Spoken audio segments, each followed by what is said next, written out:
Эң негизгиси биздин уюм кыска мөөнөт ичинде элдерибиздин жана мамлекеттерибиздин ортосундагы кызматташтыктын эффективдүү механизми катары калыптанып, эл аралык аренада тилектештигибизди жана биримдигибизди ачык айкын көрсөттү.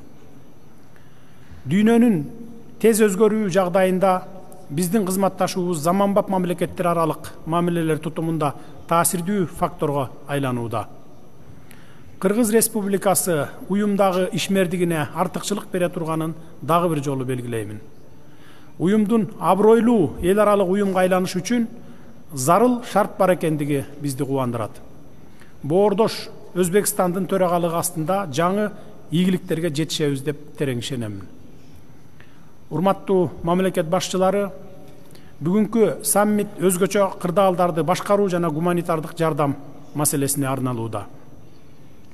Ар түрдүү кризис жана татаал өзгөрүүлөр коштогон мезгилде чакырыктарды жеңүү милдети бизден биргелешкен аракеттенүүнү талап кылат.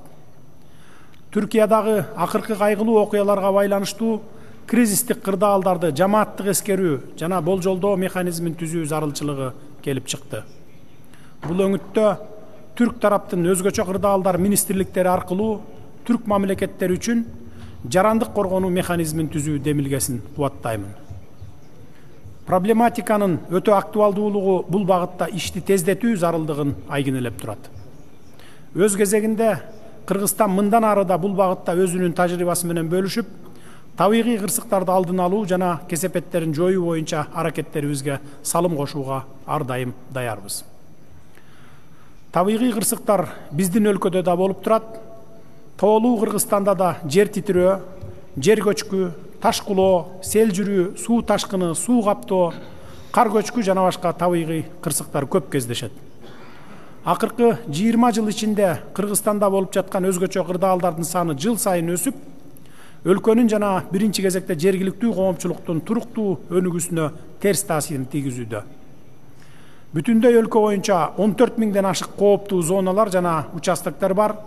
Жыл сайын 300дөн ашык өзгөчө кырдаал түзүлүп, 1000ден ашуун үй бүлө көчүрүлүп турат. Урматтуу мамлекет башчылары, урматтуу жолугушуунун катышуучулары, өз ара аракеттенүүнүн экономикалык, транспорттук жана энергетикалык багыттары боюнча кызматташууну бекемдөө абдан маанилүү. Бул соода алмашуунун көлөмүн көбөйтүү, инвестициялык кызматташтыкты түзүү жана өз ара кызыгууну жараткан долбоорлорду ишке ашыруу боюнча конкреттүү чараларды көрүү зарылдыгын билдирет. Бирок региондогу соода жүгүртүүнүн өсүшүнө жолтоо болгон тоскоолдуктардан улам уюмдун айрым өлкөлөрүнүн ортосунда мүмкүнчүлүктөр толук колдонулбай келүүдө. Бир катар продукцияны экспорттоого ар кандай тыюу салуулар, чек араны кесип өтүү үчүн жүктөрдү тариздөдө негизсиз бюрократиялык жол жоболор колдонулуп, сооданын өсүшүн токтоткон ар кандай квоталар жана бажы төгүмдөрү орун алууда. Бул контекстте Кыргызстан үчүн уюмдун алкагында соода экономикалык мамилелерди мындан ары өнүктүрүү артыкчылыктуу багыт болуп эсептелет.